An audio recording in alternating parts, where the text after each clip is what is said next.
దేవుని ఘనమైన నామమునకు స్తోత్రములు. ఈ వాగ్దానమును వింటున్న మీకందరికీ మన ప్రభువును ప్రియ రక్షకుడైన యేసుక్రీస్తు నామములో శుభములు, మా హృదయపూర్వకమైన వందనములు. ఈరోజు మీ కొరకైన దేవుని వాగ్దానము కీర్తనలు గ్రంథము 90వ కీర్తన 14వ చరణము. అప్పుడు మేము మా దినములన్నీయు ఉత్సహించి సంతోషించేదము. మంచి దేవుడైన యేసయ్య ఈ మంచి వాగ్దానమును నేడు మనందరి జీవితములలో నెరవేర్చునుగాక. ఆమేన్.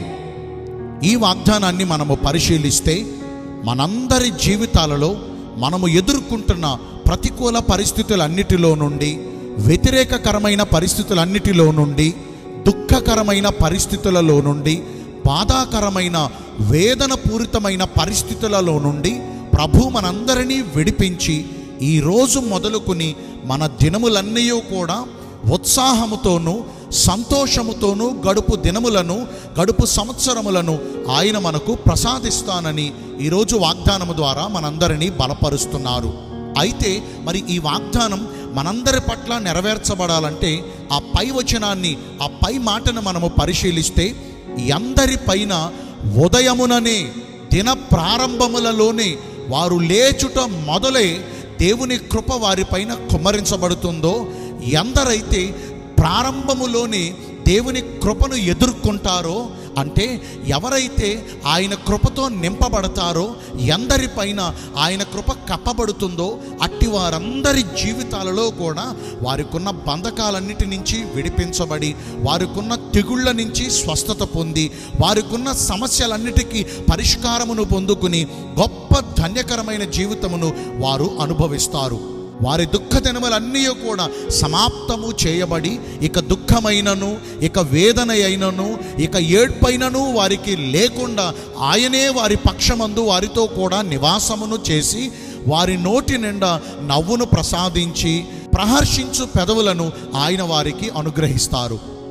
మరి ఈ వాగ్దానాన్ని ఇంతవరకు ఎంతో శ్రద్ధగా ఆలకిస్తున్న ప్రియ దైవ జనాంగమా, మనం ఒక విషయాన్ని తెలుసుకున్నాము. ఆయన కృప మనపై ఉంటేనే తప్ప మన రోజులన్నీ మనం సంతోషంగా ఉండలేమని, మన దినములన్నీ ఉత్సహించి ఆనందించలేము అన్న విషయాలు మనం తెలుసుకున్నాం.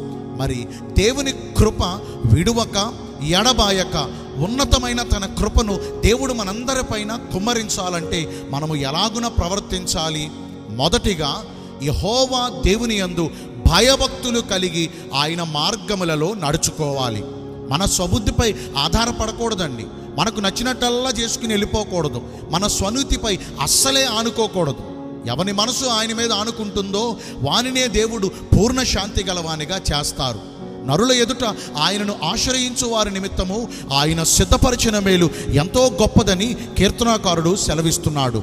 మరి ఈ రోజున అట్టి గొప్ప దేవుని యందు మనకు ఆశ్రయముగా, మనకు దుర్గముగా, ఆపత్కాలములో మనకు నమ్ముకొనదగిన సహాయకునిగా మన పక్షమునందుండి ఆయన కృపను మన పైన కుమ్మరించగలిగిన గొప్ప దేవుడు, కృపామయుడైన యేసుక్రీస్తు ప్రభువునందు మనము విశ్వాసం ఉంచగలుగుతున్నామా? ఆయన యందు భయభక్తులు కలిగి శ్రద్ధగా ఆయన త్రోవలలో నడవగలుగుతున్నామా? భయపడితే భక్తి చేయం, భక్తి చేస్తే భయపడము. ఎప్పుడూ మనం వినే మాటలే. కానీ ఈ రోజు నుంచి అయినా ఆయన యందు భయభక్తులు కలిగి ఆయన త్రోవలలో, నిర్దోషమైన మార్గములలో మనము నడుచుకోవాలండి. గతకాలము ఇలా ఇందాక మనం విన్నట్లుగా మనకు నచ్చినట్లుగా ప్రవర్తించి మనం ఎటు వెళ్ళాలంటే అటు వెళ్ళామేమో. దానివల్ల మనకి కష్టాలు ఇంకా ఇంకా పెరిగిపోతాయి తప్ప దేవుని కృప మన పైన కుమ్మరించబడదు. ఎందరైతే ఆయన మాట వింటూ, ఆయన మార్గములలో నడుచుకుంటూ, ఆయన యందు భయభక్తులు కలిగి జీవిస్తారో అట్టి వారందరిపైన ఆయన మెండైన కృపను కుమ్మరిస్తారు.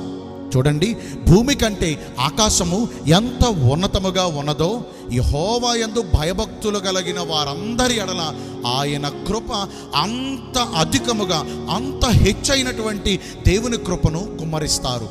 మరి ఈ రోజున ఆయన కృప ఎవరిపైన కుమ్మరించబడుతుందో, ఎందరూ ఆయన కృపతో నింపబడతారో వాస్తవాలు మనం తెలుసుకుంటున్నాం. మొదటిగా ఆయన యందు భయభక్తులు కలిగి నిర్దోషమైన ఆయన మార్గములలో మనము నడుచుకోవాలి. రెండవదిగా పరిశుద్ధమైన ప్రవర్తన కలిగి జీవించాలండి. ఇది చాలా ప్రాముఖ్యమైన పాయింట్ అండి. మనలో చాలామంది మేము పరిశుద్ధులం అనుకుంటున్నారు, కానీ అన్ని పాప దోషాలు వారి మనసుల్లో దాచుకుంటున్నారు. మేము నోటితో ఒప్పుకున్నాం అనుకుంటున్నారు, కానీ ఏనాడో మా పాపాలు విడిచిపెట్టేశాం, ఇంకా మేము ఎప్పుడు పాపాలు చేయట్లేదు అనుకుంటున్నారు, కానీ వారి మనసుల్లో పేరుకుపోయిన ఆ పాపపు చెత్తను మాత్రం బయటికి తొలగించట్లా. యోబు గ్రంథకర్త సెలవిస్తున్నాడు, నీ గుడారములో నుండి దుర్మార్గతను తొలగించుము, అప్పుడు నీవు వర్ధిల్లతావు అంటున్నాడు. గుడారములు అనగా మన హృదయాలే కదా. ఎప్పుడైతే మన హృదయాలలో ఉన్న ఈ పాపపు దోషపు అతిక్రమ క్రియలు తొలగించబడి దూరము చేయబడతాయో అప్పుడు నిశ్చయంగా ఆయనకు మన పైన దయ కలుగుతుంది, ఆయనకు మన పైన జాలి కలుగుతుంది. తప్పిపోయిన కుమారుడు తండ్రిని విడిచిపెట్టి బహుదూర ప్రాంతం వెళ్ళినప్పుడు ప్రారంభంలో బాగానే ఉన్నాడు, కానీ తనకున్నదంతా ఖర్చు అయిపోయిన తర్వాత చివరికి దిగంబరుడుగా ఉండి నడి రోడ్డు మీద పడ్డప్పుడు అప్పుడు వానికి తన తండ్రి ఇల్లు జ్ఞాపకం వచ్చింది. ఇక వెంటనే పడిన స్థలములో లేక వాడు దిగ్గున లేచి తన తండ్రి ఇంటికి వచ్చాడు. ఈ వాగ్దానం వింటున్న ప్రియ దైవ జనాంగమా, పడిన స్థితిలోనే ఉండిపోతున్నామా? పాపం మనలో ఉందా? మన హృదయాలలో పాపాన్ని ఇంకా దాచుకునే ఉంచుకుంటున్నామా?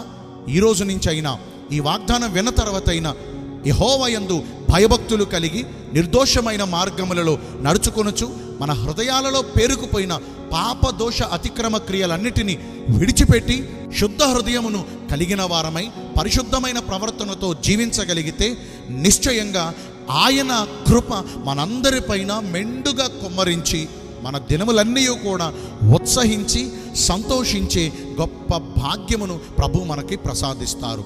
మరి అలాగను నడుచుకుందామా? ఒక చిన్న ప్రార్థన చేస్తానండి. పరిశుద్ధుడును ప్రేమ కలిగిన మా ప్రియ పరలోకపు తండ్రివైన దేవా, మీ కృప కలిగిన ఘనమైన నామమును బట్టి నిండు మనసుతో కోట్ల కొలదిగా మీకు మా కృతజ్ఞత స్తుతులు స్తోత్రములు వందనాలు చెల్లిస్తున్నాము. ఎందరిపైన అయితే నీ కృప కుమ్మరించబడుతుందో వారి దినములన్నీ కూడా ఉత్సహించి సంతోషిస్తారన్న వాగ్దానం ద్వారా మమ్మల్ని ఎంతో బలపరిచారు. దయతో మా అందరిపైన నీ కృపను మెండుగా కుమ్మరించండి. ఈలోక ఆస్తిపాస్తులు మాకున్నా లేకపోయినా, ఈలోక సంపాదన మాకున్నా లేకపోయినా, ఉన్నతమైన మారని తరగని నీ గొప్ప కృప మా పైన ఉంటేనే మా జీవితాలు బాగుంటాయి తండ్రి. దయతో మా అందరిపై నీ కృపను అనుగ్రహించమని వేడుకుంటున్నాను. ఈ రోజున ఎందరైతే పుట్టిన రోజులను, వివాహ దినములను, ఇతరమైన శుభకార్యములను జరిగించుకుంటున్నారో వారందరికీ మెండైన దీవెనలు కుమ్మరించమని, మీ రాకడ కొరకు మమ్మను సిద్ధపరచమని యేసుక్రీస్తు ప్రశస్త నామమున ప్రార్థించి వేడుకొనుచున్నాను మా ప్రియ పరలోకపు తండ్రి. ఆమేన్. May God bless you all. Thank you.